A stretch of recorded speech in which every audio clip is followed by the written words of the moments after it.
the deepest love is between two lovers. The same close bond must exist between a guru and a disciple, between a devotee and God. If one of the two has promised to meet at 3 o'clock and does not turn up, then the other should feel uneasy, worried and impatient.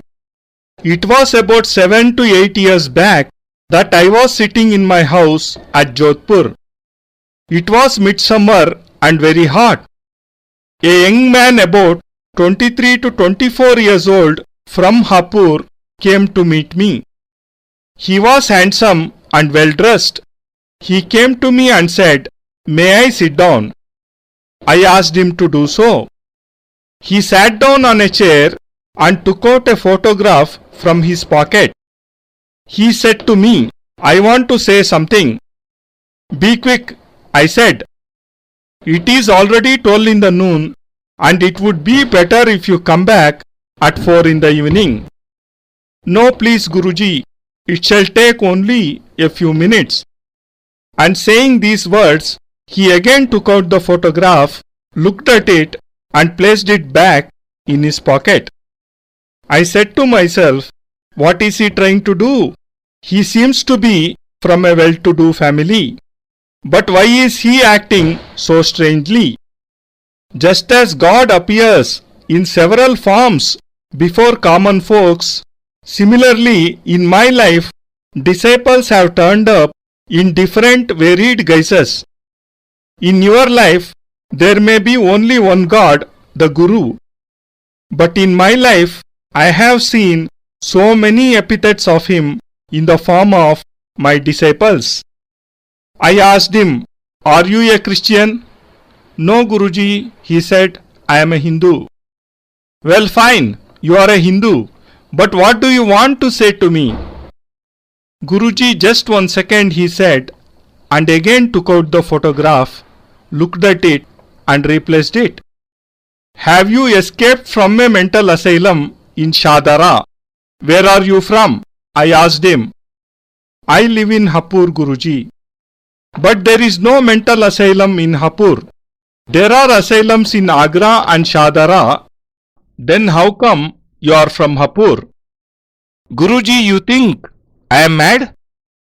I said, "Well, the way you are behaving, anyone will think that you are mentally disbalanced and have escaped from an asylum." "No, Guruji, this is not true. Please listen to what I have to say." "How can I, when you don't tell me anything?" "Well, Guruji, the thing is that—" "Guruji, please, don't be offended. I want to tell you something." It had become too much, but I controlled myself and said, "Speak up, don't hesitate." "Guruji, I just hope you won't feel offended." "Come on now, why shall I feel offended? If you abuse me, I shall at the most slap you, but I shall not be offended. I shall just slap you, that's all. You may be young, but I am in every way stronger than you." "Guruji, that does not matter." "Okay, let me tell you everything." "You have already wasted 15 minutes, I said in mock anger. "Have you ever loved anyone, Guruji?" "Anyone? Anytime?" I said, "You are the first disciple who is asking such a question. Nevertheless, let me tell you, I have loved my Gurus and all the gods." "This is not what I am talking about, Guruji," he said. "I am asking you something quite different. You are not able to get what I am saying." Again he took out the photo. I got a hint what he was talking about. Still I said, "What do you want to tell me?" He said, "Please tell me clearly, Guruji. Don't hesitate or feel shy. I won't tell anybody. Your secret shall remain safe with me. Have you ever loved anyone?" "Why should I tell you?" I said to him. "I am not bound to tell anything to you. Life is so long, I may or may not have loved someone. But why do you ask?" Guruji, I am asking you because only a lover can realize the plight of another. You can't understand, Guruji. You don't know what love is, and you can't know. I said to him, forget about me. Tell me how deep is your pain. I may have experienced only slight pain in my life, and God knows how big your pain is. I am not even sure if I can reach the depth of your pain. No, Guruji, he said, first reply to my question so that I can present my problem before you. Well, if you insist, I have never loved anyone the way you have. If I had, my disciples would have sent me to prison. I have never done any such thing. Now tell me what you want to say. Guruji, I am in love with someone. I said, well, this is nothing new. All Indians have only one motive in life, to love. And when they fail in love, they come to their gurus, which is the second stage. You have just entered this second stage. Guruji, please don't make fun of me. I am not at all making fun, I said. Guruji, I have fallen in love. I said, you have achieved a great accomplishment indeed, which no one else could have done. But you did it, and the whole of India, rather the whole world feels proud of you. So what? Guruji, do you know Pushpa? I said, as far as I remember, there is no one named Pushpa living anywhere in my neighborhood. Pushpa is also not the name of any river. If you had said Ganga, then I would have told you that Ganga is a river flowing through Haridwar. If you had said Yamuna, I would have told you that it is in Delhi. Pushpa means a flower, but Pushpa, I don't know anything about this name. Not Pushpa, Guruji, Pushpa. I am talking about Pushpa. Well, I don't know any Pushpa. If you want to tell me something about her, go on. Guruji, Pushpa is the girl whom I love.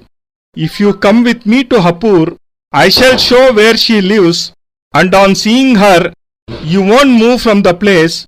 You shall go on seeing her, and you won't be able to leave Hapur. But if this is so, how come you are here? I said to him. Well, Guruji, I love her so much. I keep staring at her daily, but she has never even spoken to me.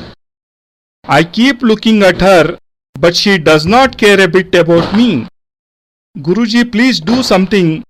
Use your yantras and mantras and make her come and say to me that she loves me.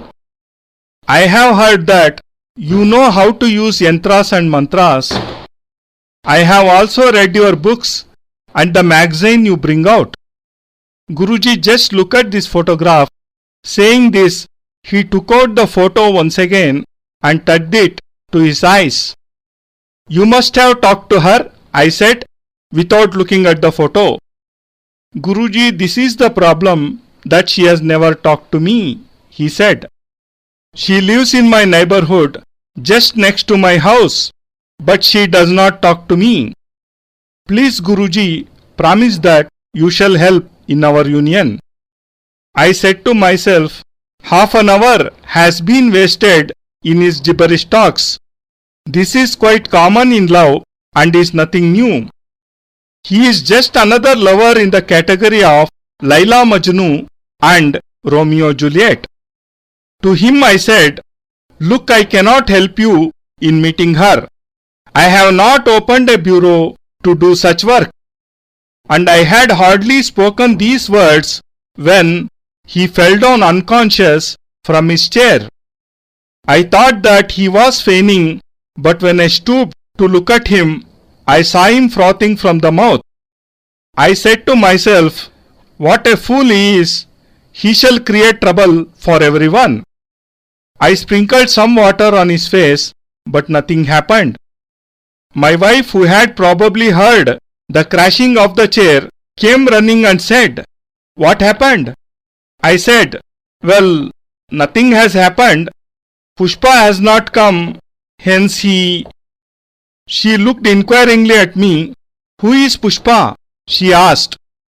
I said, he has a photo of her in his pocket. I have not even seen it.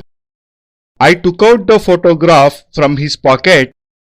It was a photo of a girl taken from quite a distance. I put it back into his breast pocket lest his heartbeat stopped. I thought that it would be better if the photograph remained near his heart, for then it would keep beating. Maybe it worked as a pacemaker for him. 1 hour passed.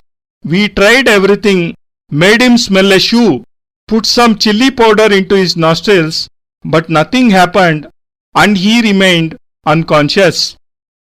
I was worried that it might turn into a police case and the police might believe that I had done something to him, or that he became unconscious because I gave him something to drink. I took him outside to the terrace which was cooler and called my disciples. I told them that he had become unconscious due to the oppressive summer heat. One of the disciples said, Guruji, from now on, please don't meet anyone after 1 o'clock in the noon. I said, fine, I shall take care in future. But how could I know that he would experience an attack of insanity after 12 o'clock? Around 4 o'clock in the evening, he regained consciousness, and as soon as he opened his eyes, he cried out, Pushpa, Pushpa. In a few moments, he got up, and I said to him, don't worry, you are fine. No, Guruji, first tell me, what will you do for me? I said, don't worry, I will help you. I am here only to help you. I was afraid lest he again went into a swoon. Hence I said, I shall myself accompany you to Hapur.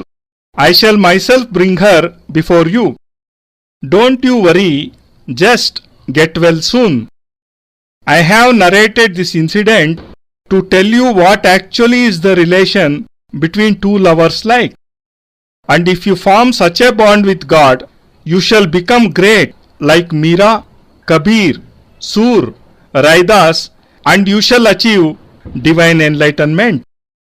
If you develop such closeness to the Guru, then the Guru shall always be present in your soul, guiding you and teaching you. This attachment is like an ecstasy, and when such a stage is achieved, then the Guru establishes himself in the conscience of the disciple, and thus all the divinity of the Guru gets transferred into the disciple. If you are poor and a millionaire adopts you, then all his wealth becomes your own and you won't have to earn anything. Similarly, in this stage, the divine powers of the Guru get instilled into the disciple. Then you won't have to chant mantras, you won't have to read the Guru Upanishad or Shishyopanishad. As soon as the divine form of the Guru gets established into your soul, then all the knowledge, enlightenment and ethereal powers of the Guru shall be transferred into you. Rather, you shall become a part of them. Then there shall remain no need to accomplish sadhanas. Love of Guru and sadhana are two ways to reach the same goal. In the first way, you shall have to become a disciple. Disciple means to become one with the body and soul of the Guru. In this stage, you are nothing. There is only one thought, and that is of the Guru. Giving up everything to the Guru does not in any way reflect any selfishness on his part. I have never asked you to give me money. Your aim should be Twadeeyam Vastu Tubyamevam Samarpayeth. My life and everything I possess in it, wealth, pleasures, fame, family, happiness, all belong to you. You have given everything to me, and I offer all of it back in your feet. Along with these, I give up all my lies, deceit, problems, sorrows to you, and I pray to you to vanquish them. And when you reach this stage, the Guru shall himself take the responsibility of your problems and shall solve them completely. Then there shall remain no shortcomings in your life. The process of reaching this stage is called Pranottan Kriya. The next, that is the fourth stage, is of sadhana. First, there is curiosity, then enlightenment. Next is a disciple and then a sadhak. After reaching this stage, the sadhak accomplishes sadhanas. Lakshmi is bound to appear before him and he never faces any deficiency in his life because the Guru, along with his divinity, his mantra powers, is established in the heart and the soul of such sadhak. When the Ashtasiddhi, Navasiddhis and 10 Mahavidyas remain present before the Guru, they shall also be bound to present themselves before you. Then no enemy shall be able to harm you. Goddess Kali will herself destroy your enemies. Lakshmi will herself bestow wealth upon you. Then you won't have to fold hands or sing hymns before these goddesses. Then you won't have to pray to them or beg before them to help you. You can either pour water over the leaves or into the roots of the plant that is your life. If you pour water into the root, then the whole plant, its branches, its leaves shall become green. जो तो सेवे मूल को फूले फले अगाए. जो तू सेवे मूल को फूले फली अगाए. It is necessary to irrigate the root, the base, which the Shastras have called as Gurur Brahma, Gurur Vishnu, Gurur Devo Maheshwara. If you are still in the stage of a curious learner, then you shall ask all sorts of questions. This Guru is wearing white clothes. How can he be a Guru? How can he do this? How can Lakshmi appear before him? Can he do this? Can he do that? This is all your curiosity. You are still not a disciple. When you enter into yourself, all these questions shall vanish. Laila and Majnu were great lovers. Laila was very dark complexioned and could see with only one eye. Her second eye was squinted. She was also very short and was not at all beautiful. But Majnu fell in love with her and he became so mad in her love that he tore his own clothes, started ripping apart his flesh with nails, and remained standing near her house, waiting to have a glimpse of her through a window. The king, the father of Laila, had Majnu brought before him. He said, Majnu, we have had to face a lot of social disgrace, all because of you. Before you there are the 25 most beautiful women of this kingdom. Choose any one of them and forget Laila. Majnu looked carefully at each of the women and then said, Laila is not here among them. When she is not there, what shall I do with them? This is the stage you have to reach. And when you do so, it won't matter if the Guru is wearing white clothes or akar robes. A divine image of the Guru shall always remain before your eyes and you shall attain divine bliss. Then you shall see the image of the Guru even when your eyes are closed or open. On reaching this stage, you shall yourself attain the state of a Guru and you shall then be called Brahma, Rudra. This process shall elevate your spiritual life to empyrean heights and your Kundalini shall get activated all by itself. How many sadhanas can you do? You have so little time and so much to achieve. This is a straight way, but to follow it, there should be a deep longing and tears of joy in your eyes. You should be fully devoted and there should be a determination to achieve everything by sacrificing all you possess. I hope you achieve all this. I bless you from the core of my heart. बोले पूज्य गुरुदेव की जय, पूज्य गुरुदेव की जय, पूजनीय माता जी की जय। बैठे बैठे करें। कर्पूर गौरम करुणावतारम संसार सारम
नारायणोत्वं निखिलेश्वरोत्वं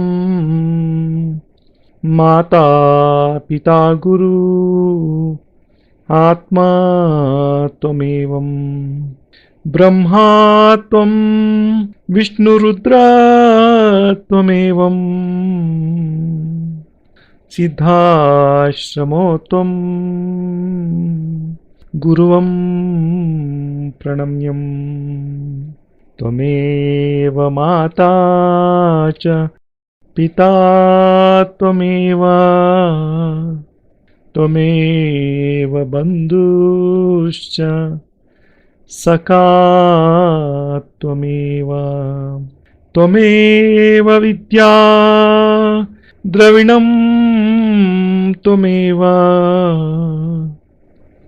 त्वमेव सर्वं मम देव देवा त्वदीयं वस्तु निखिलं तुभ्यमेवं समर्पयेत्।